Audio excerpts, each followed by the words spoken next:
Hey guys, hope you are well. Wanted to go over a news story that came across my desk, if you will, over the weekend. I can't recall how I stumbled across this, but regardless, it's a story from Business Insider India. And I think it's something we should all be aware of because it really shows that if you're saying something that isn't approved by the central planners, no matter how correct or maybe incorrect it may be, you might get a knock at your door. And this goes back to the United States having freedom of speech. And although it may be written into our Constitution, do we really have freedom of speech? I mean, I, I don't know. Check out this article.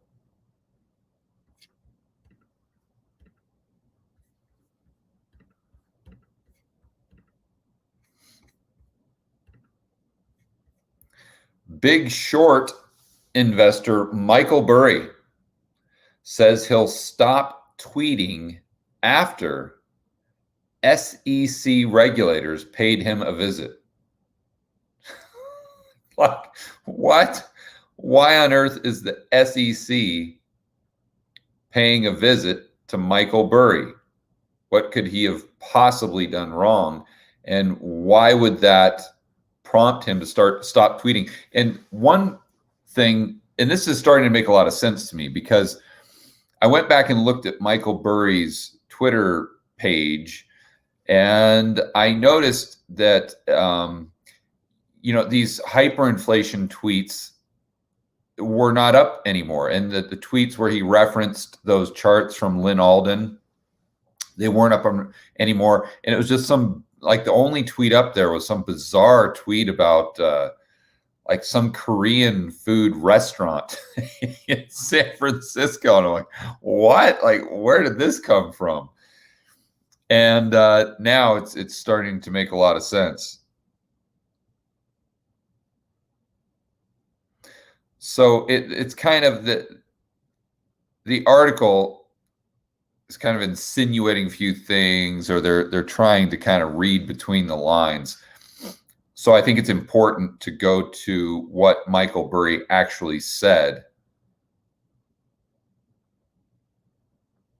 Or I guess he had a deleted tweet that said, "Tweeting and getting in the news lately apparently has caused the SEC to pay us a visit." So he's talking about Scion Asset Management. I didn't realize that he tweeted that.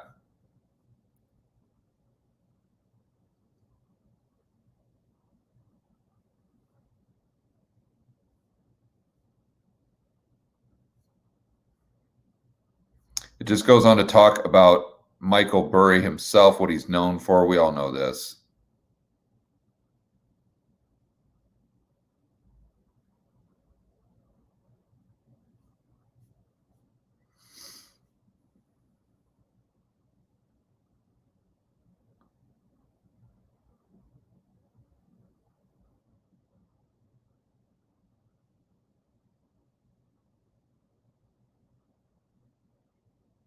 Yeah, so I guess that's pretty much all they're going on is Michael Burry's Twitter habit led to a visit from federal regulators.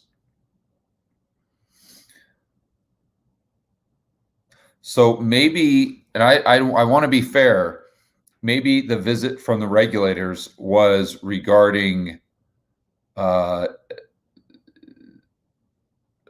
Street bets. That might have been what it was. So I was assuming that it was regarding the hyperinflation tweets, because that's what I was paying most attention to. But maybe it was regarding Robinhood and the Wall Street bets, because that's kind of what the regulators have been looking at. So one or the other, that Michael Burry's tweets got him a visit from the SEC. That's really the bottom line. So my point is, I mean, are we in a place in the United States where anything that we say on social media can potentially have the black suit guys showing up at your front door and asking you questions? I guess so. And you combine that with what we are looking at with DMV, and I've gone over this extensively, with the facial recognition. And I mean, how much freedom do we really have? How much freedom of speech do we really have? Do you really have freedom of speech where the government might not prosecute you for talking about hyperinflation, as an example, but you'll get the SWAT team showing up, the black ops SWAT team flying out of the helicopter, coming down on ropes, landing on your rooftop, coming into your house through the chimney and tasing you. Obviously, I'm exaggerating. I'm joking there. But I think you guys get my point. And I did not know that this had happened. So I think it's a big deal. And that's why I wanted to bring it to your attention.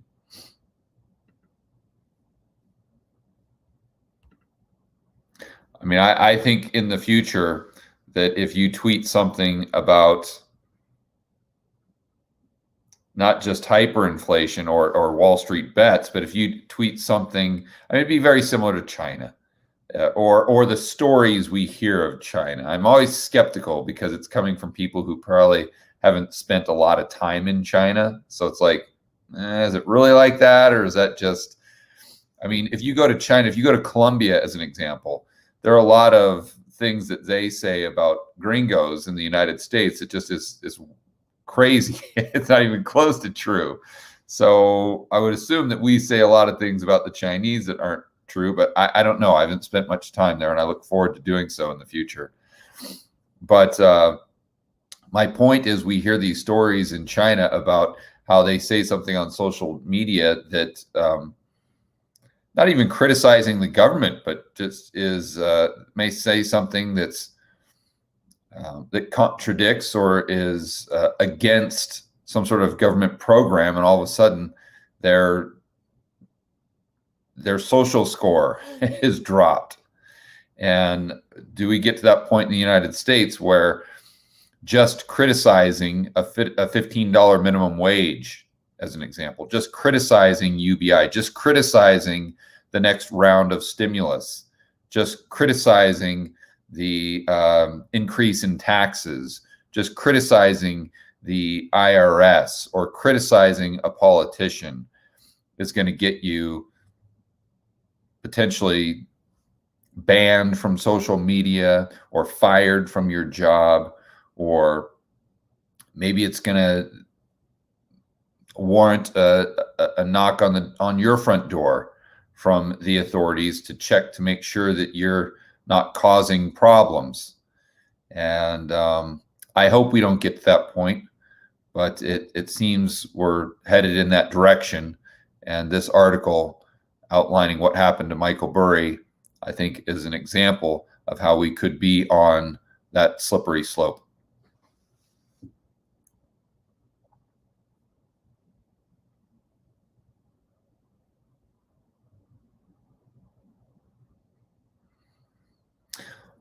All right, guys. So any questions, comments regarding this?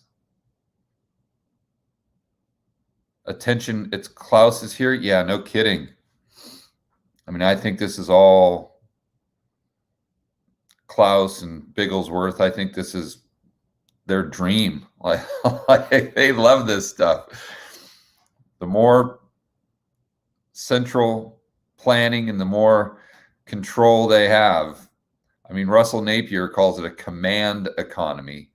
And I mean, I get it, but I think that's just a nice way to say central planning, Chinese style, or the caricature of China that we have. I think that's kind of, whether that's true or not, I don't know, but I think that's kind of the direction we're going here.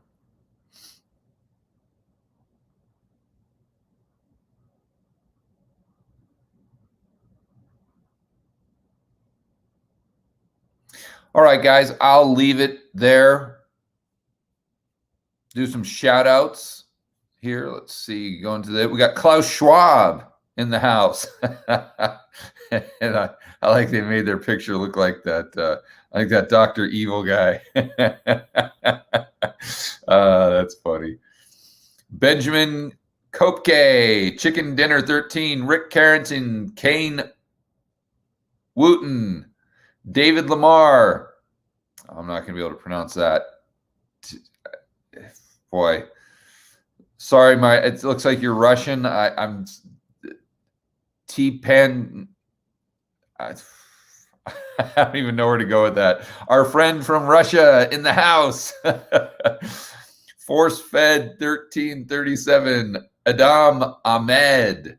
Nerwin Aguilar. Anthony Di Federico. All-Nighter Hider. Just John. Timmy K, G Beck, Deal Donkey on Twitter, Sue Davidson, and Toronto, Mexi Mike, Kareem Farrat, Martha, Lopez, Soprano, Wayne Smith, Becky B, New Jake, Jane. All right, guys, I think we got most of you. Enjoy the rest of your afternoon, and I'm going to be back in a couple hours with another live stream. We'll see you on the next video.